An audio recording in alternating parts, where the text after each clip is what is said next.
the arm so that the front of the arm faces the sky. We bring the hand forward and again so that the wrist is in a neutral position. Now when we want to stretch these muscles, we don't want to compress the carpal bones. We saw those previously. So we're going to take the other hand to stretch the hand that we want to stretch. Of course, we're going to do this on both sides. We're going to take the thumb of that hand and we're going to put it at the back of the hand where those carpal bones are. Then we're going to bring the fingers that we're using to stretch as close as we can to the fingertips of the arm that we want to stretch, right?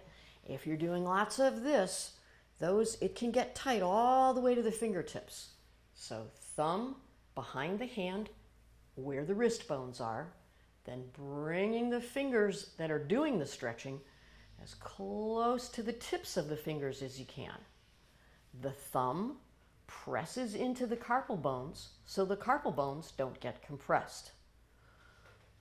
But what happened to that lonely little thumb?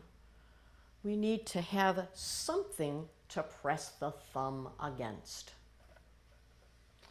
All right, now will you show me that whole thing you just did with your hand? Can I do it? Okay, I'm rolling. Go ahead. Okay.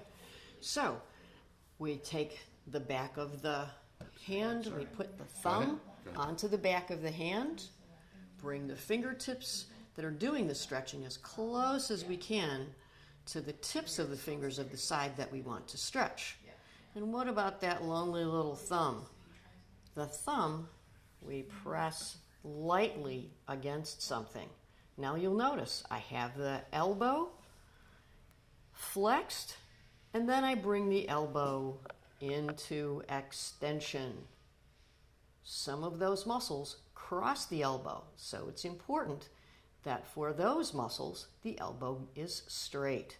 For other muscles that don't cross the elbow, we can leave the elbow bent.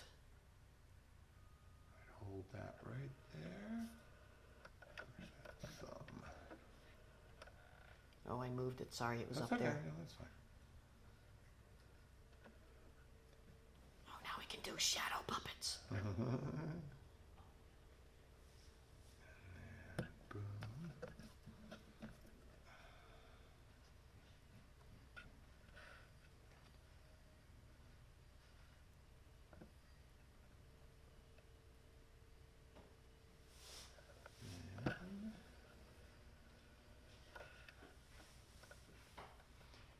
Just go ahead and drop everything down to your side. Thank you. All right, I'm rolling. Go ahead. Okay.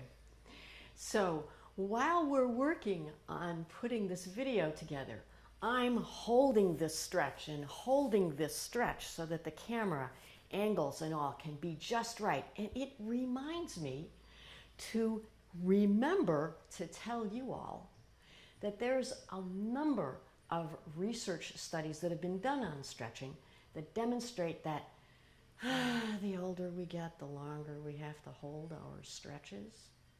The shorthand is, if you want to do a passive stretch effectively, it needs to be done so that you can feel the stretch where you want to feel it, not too intensely, otherwise you won't hold on to it.